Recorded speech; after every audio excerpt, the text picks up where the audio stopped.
everyone. Welcome back to stage one. It's going to be the second talk about physics on this day already, and it's about big data and science. And big data became something like Uber in science. It's everywhere. Every discipline has it. Axel Naumann is working for CERN, the accelerator in Switzerland, and he talks about how physics and computing bridge in this area. And he works a lot with ROOT, a program that helps transform data into knowledge. A warm welcome. Thank you.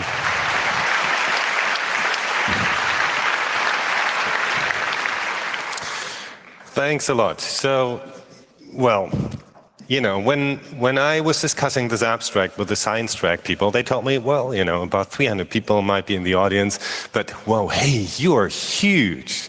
That's much more than 300 people.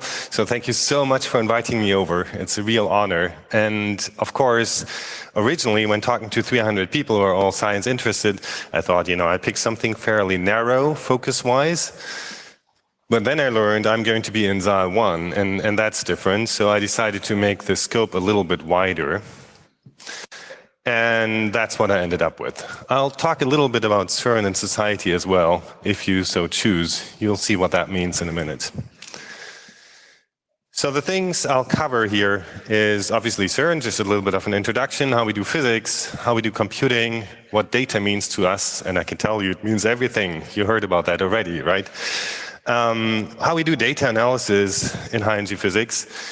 And just because we've been doing it for a while, and because I've been doing it for more than 10 years, I'm one of the guys who is providing the software to do data analysis in high-energy physics. So, you know, because we know what we are doing and we have some experience, I thought maybe you might be interested in hearing what my forecast is for data analysis in general in the future. So let's start with CERN. And so if you wonder what CERN is, you've all heard about CERN, about the fantastic fonts we love to use. Then you probably also heard that we are doing science. We were founded right after the Second World War, or soon after the Second World War, basically as a way to entertain those freaky scientists. You know, that was the idea. Peace. Europe-wide. And damn, that's working out really well. And so well that it's not just Europe anymore these days. We are located near Geneva. We are doing only fundamental research, so we don't do any weapons, nuclear stuff, you know, these kind of things. The WWW was invented at CERN, but that was just a, you know, side effect. Happens sometimes that we invent things, but usually we just do science. So what we do is we take money, lots of, and brains who like to discuss and think and come up with ideas, and from that we generate knowledge. It's really all about curiosity. The things we try to answer is, what is mass? Which is a funny question, right? Like, we all know what mass is, but actually we don't. We know what mass is in the universe. We understand that masses attract one another, gravity, which is beautifully correct. And in the small scale, our particles, we know that mass is energy, and we can convert them. But we don't understand how these two things go together. Like, there is no bridge. They contradict one another. So we are trying to understand what that bridge might be. Part of that mass thing is, of course, also what's out there in the universe. That's a big question. We only understand a few percent of that. 90 and some percent are completely unknown to us. And that's scary, right? I mean, we know gravity really well. We can deal with freaky things like black holes. And yet, we don't understand what's out there. Now, to do all these things, we are probing nature at the smallest scale, as we call it. So that's particles. We are dealing with things like the Higgs particle and supersymmetry. Here's a little bit of a fact sheet. We have about 12,000 physicists who are working with CERN. We are basically the workbench that you saw in Andre's talk before. We are the table that physicists use, okay? And so they come to CERN once a while, about 10,000 physicists a year, or they work remotely most of the time, from about 120 nations. So you're seeing it's not European anymore. This is a global thing. CERN itself has about 2,500 employees, those scrubbing the table, setting things up, and so on. And our table is right here. In the far end, we have the Alps. It's in Switzerland, as I said, so the Alps are always close. With Mont Blanc, we have the Lake Geneva, we have the Jura, the French mountains on the lower end here. It's just beautiful, it's really nice. But we needed to stick a 30-kilometer ring in there somewhere. And people would have hated us had we put it like this. But luckily, people were smart back then in the 70s and built a tunnel. Much better. So now we have this huge tunnel, and we send particles through in both directions, near the speed of light. And the tunnel is filled with magnets, simply because if you don't use a magnet, the particles will fly straight, but we need them to turn around. Here you see what it's looking like. You also see these big halls there that have access shafts from the top, and that's where the experiments are. That's sort of a sketch of one of the experiments. So the LHC is is the biggest particle accelerator at the moment. It's a ring with 27 kilometers circumference, 100 meters below Switzerland and France. It has 4 big experiments and several small ones, and we are expected to run until 2030. So you see that all of that is large scale, simply because we are trying to make good use of the money we have. Here you see one of these caverns that are used by the experiments while it was empty. The experiment was then lowered through this hole in the roof, piece by piece. And these things are humongous. To give you an impression of how big it is, I put Waldo in there. So your job for the next 3 slides is to find Waldo.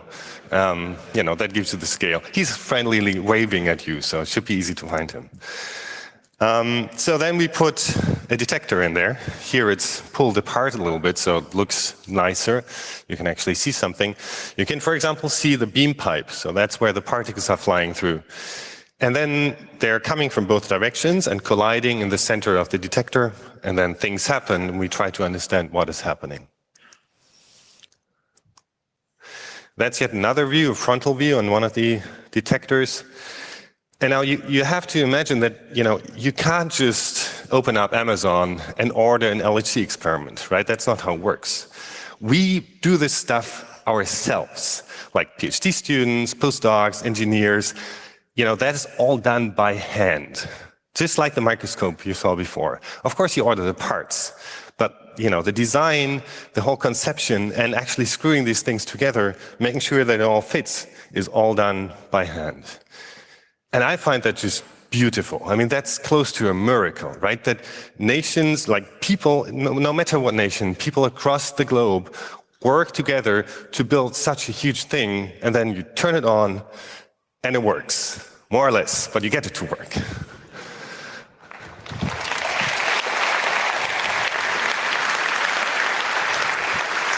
That's not my applause, that's your applause, because you make this possible, really. It's huge. This is, for me, one of the things I love most about CERN, that is this international thing that just works smoothly. Now, the detectors are like a massive camera. We have lots of pixels, and we take many, many pictures a second. We do this to identify particles and then sort of estimate what has happened during the collision. Now, life at CERN is, of course, an important ingredient for scientists as well. And if you live at CERN, then actually it's just work at CERN. That's what it's about. But it's not that bad. So we hang out together in our control rooms to make sure that the experiments work correctly. We also, study the forces. We have scientific discourse in the sun, view on the Mont Blanc with a good coffee. We have lectures, and we are lectured. And of course, we have more laptops than people. And then we do stuff. And so this presentation is going to introduce you to some of the things we're doing, and more on the computing and the society side, as I said. But because I have so much to talk about, I decided that you just build your own talk. You tell me what you want to hear. So let's do this. You can choose between A, physics, and B, model simulation and data. You remember these books, like from the old days when we were all young? It's that kind of thing, okay? You design your own talk here. So, by applause, do you want to hear about physics? Okay? Or the model simulation data part? Okay. There we go. So this is what we skip. Model simulation data it is. You're a strange crowd. First time I meet people who don't want to hear about physics. No, I'm kidding. So, model simulation data it is. So, our theory is actually incredibly precise. It's so precise that our basic job is really, really boring because we already understand everything. Whenever there is a collision, we know what's going to happen, except for these very rare things. So we are trying to find these very rare things out of this haystack of fairly boring things that we really understand well. And the weird things are, for example, monopoles, supersymmetry, or black holes. Now, the theorist's job is to tell us what we should be seeing in the detector given some fancy physics.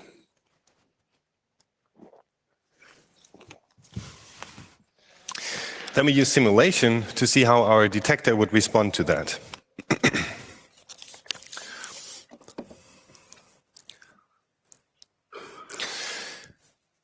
Now, of course, the question is, we are just counting, basically, when we do experiments. And the question is, how often do we need to see something to say, well, that's not just the ordinary, that is something new.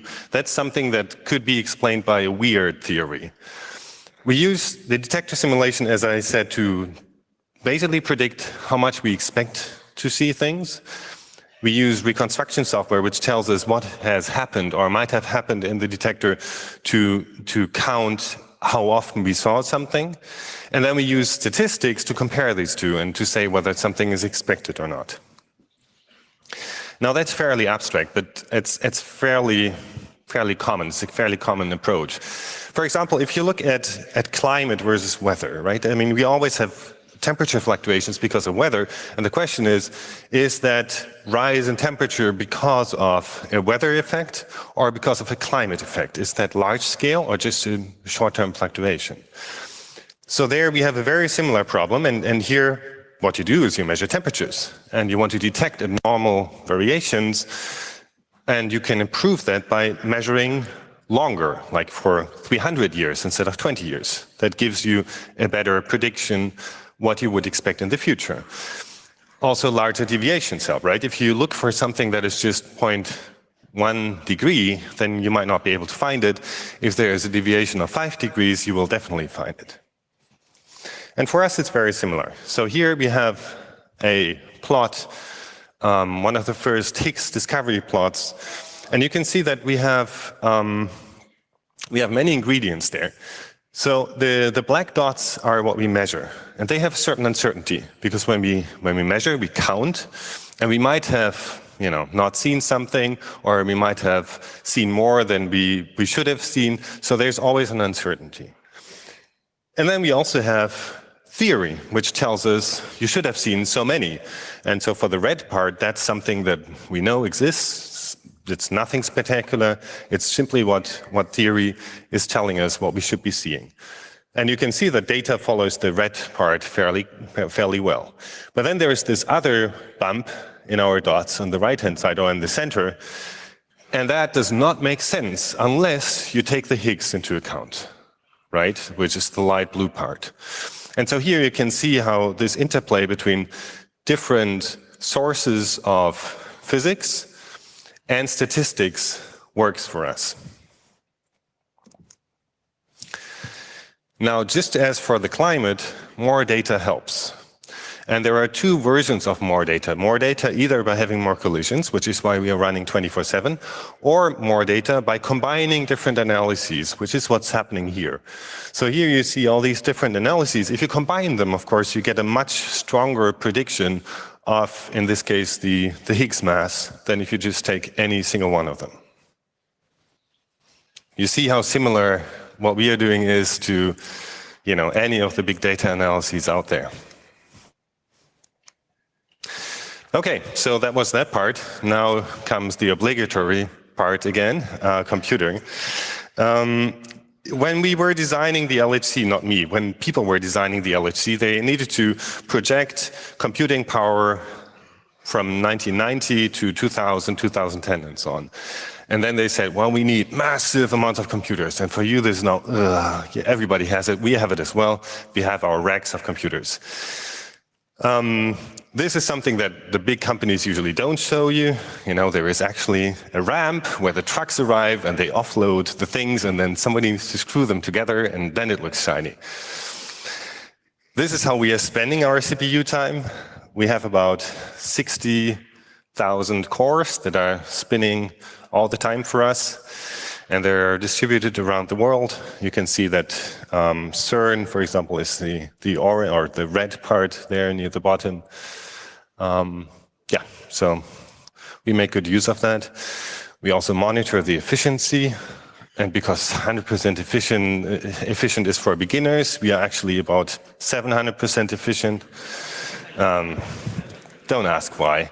They decided if you're multi-threading, then we multiply your efficiency by the number of threads you have. Makes no sense to me. We also have storage. Currently, we use about 0.7 exabytes. We also have available about 0.7 exabytes, so that's good. We make use of the storage we have, where it's tera, peta, exa, so it's a lot. And here you can see on the right-hand side, you see, for example, the tape usage on the bottom, and you see this dip. That was before we were starting the accelerator again. We needed to make some space, so we monitor our disk usage all the time. Hey, here comes the next decision point. So, do you want to hear about 1, distributed computing, or 2, measure effects of bugs? Who? 1, distributed computing.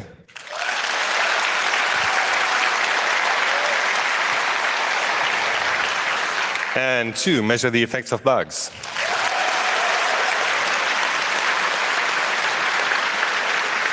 Okay, so that's my call, and I would say we do measure the effects of bugs because it's shorter. So this is one of the views you can, electronic views you can get from a detector, and you see how we trace the particles that fly through the detector. Now, that's software, right? That's the result of software. And you might not believe it, but we have bugs in there, in that software. And these bugs are sometimes wrong coordinate transformations, so things don't go this way but that way. It's kind of weird if you look at it. And the result is that our particles don't go through the path that they should have been going, but we are attributing them a different path. Now, the nice thing is that we are doing this a million times, right? So all of that is smeared. We are not systematically doing this wrong. It's just we are always doing it a little bit wrong. And so the net result is that if we measure our particles, we will not measure the right thing, but always a little bit wobbly left, wobbly right, Things are not as precise. That's simply an uncertainty. So for us, just like counting has an uncertainty and predictions have an uncertainty, software bugs introduce another source of uncertainties. And here you can see how we are tracking uncertainties for all of our analyses. We're trying to understand the different sources of uncertainties. And again, bugs are one of the sources here.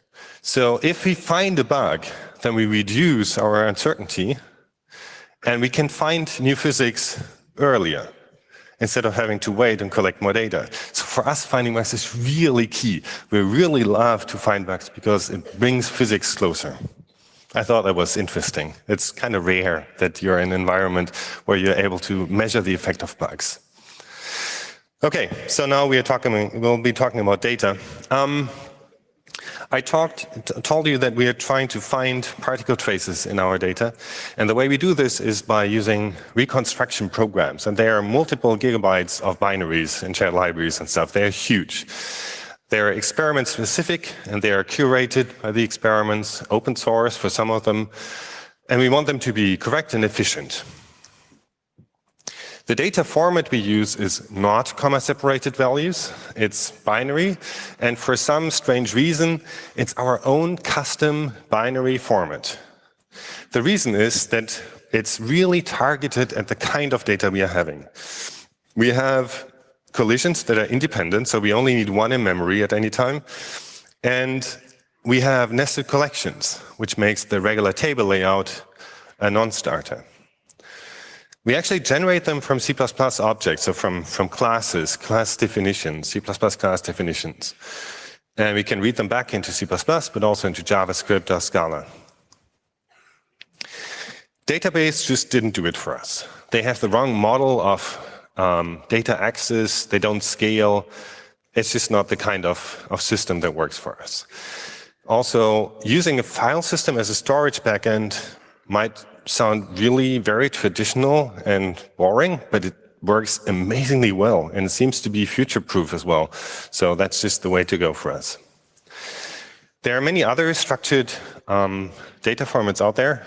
Many of those did not exist when we started Root, our own data format. But they also miss many things. For example, we wanted to make sure that we have schema evolution support. We can change the class layout and still read back all data. We don't want to throw away all data just because we're changing the class. Also, we do not trust people. That's, as a computer scientist or whatever, you probably know what I'm talking about, right?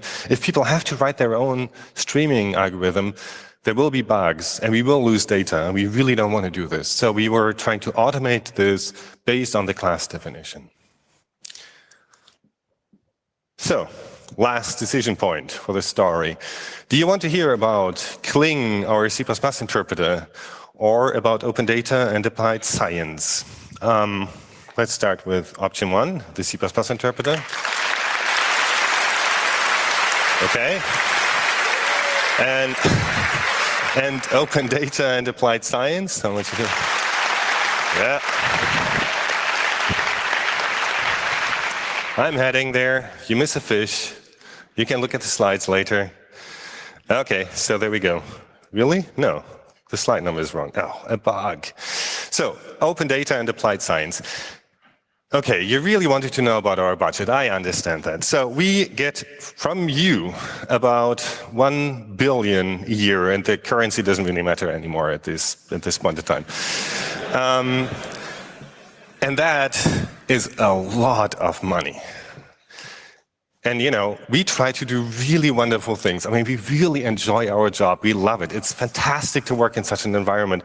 And thank you very much for making that possible. Really, I mean it. But it also means that you decided as society to enable something like CERN, which I think really deserves my applause and yours probably as well. I think it's a great decision to do something like this.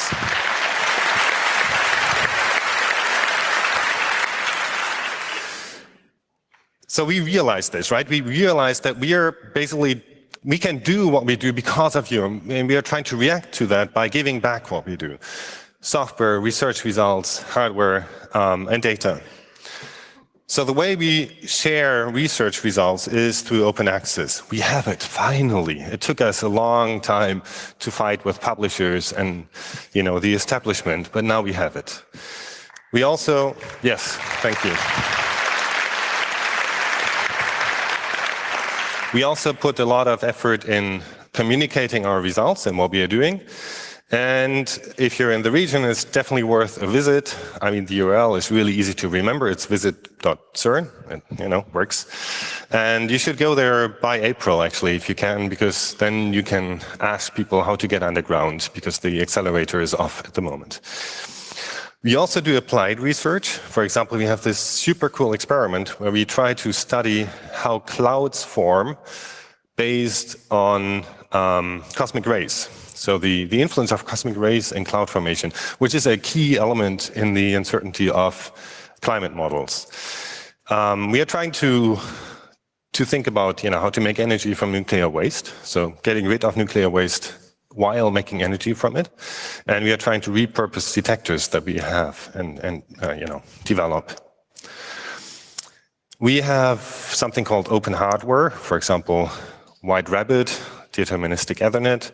We have open data, and we have the LHC at home and some other programs where either you can donate compute power or your brain and help us get better results. We explicitly try to use open source as much as possible and also feedback whenever we see issues. But we also create open source. For example, we create Giant, which is a program that allows you to simulate how particles fly through matter, for example, used by the NASA.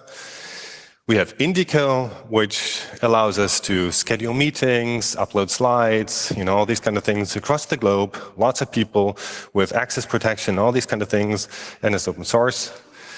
We have Davix. Did I mention we love HTTP? That's the next machine of Tim Berners-Lee, and that's his futile effort in trying to prevent the cleaning personnel from switching it off. They don't speak English. They did not back then, at least. So we use Davix to transfer files over HTTP with a high bandwidth, or we have CVMFS, which allows us to distribute our binaries across the globe and not rely on admins downloading stuff and making sure it actually runs and these kind of things. That is a lifesaver. It's really fantastic. It's a great tool, but nobody knows it. And we have ROOT, but that's coming up. So now the last official part of this presentation, how do we do data analysis? Not like that. We use C++, and actually physicists need to write their own analysis in C++. We have very few people who have an actual education in programming, so that's sort of a clash. As I said, we need to keep one collision in memory, and for what matters for us is throughput. We want to analyze as many collisions as possible per second. What we can do is specialize our data format to match the analysis, because we don't want to waste I/O cycles if we can make use of the CPU better. ROOT allows us to do this since 20 years. It's really the workhorse for the analysis in high-energy physics. And it's also an interface to complex software. We have serialization facilities, we have the statistical tools that people need, and we have graphics, because once you've done your analysis, you need to communicate that to your peers and convince people and publish and so on, so that's part of the game. All of that is open source, and of course, all of that is not just used by high-energy physics. So, to conclude, we are here because you make it possible. Thank you very much. It's fantastic to have you. We want to share, and we have great people for science outreach, but we have nobody for software outreach, basically. So maybe it's worth a look to see what CERN is producing software-wise. Scientific computing is nothing new. It existed since a long time, but we had to start fairly early on a large scale. So when we were building it up, we had to take, we were trying to take pieces that existed and did not find much. So now we ended up with C++ data serialization, efficient computing for non-computer scientists even. In the part that I skipped in one of the alternate tracks, you would have seen that we have a Python binding as well for the whole software stack in C++. And for us, what matters most is scale.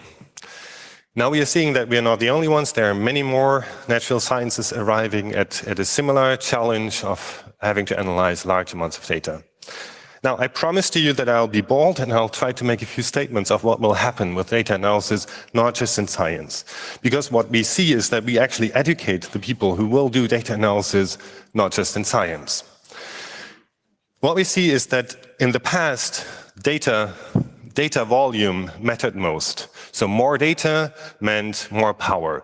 Now that's not the complete truth anymore. It's a lot about finding correlations. So even with the amount of data not growing anymore because it's already humongous, we try to squeeze more knowledge out of it. And for that, I/O becomes important. And CPU limitations is the crucial factor.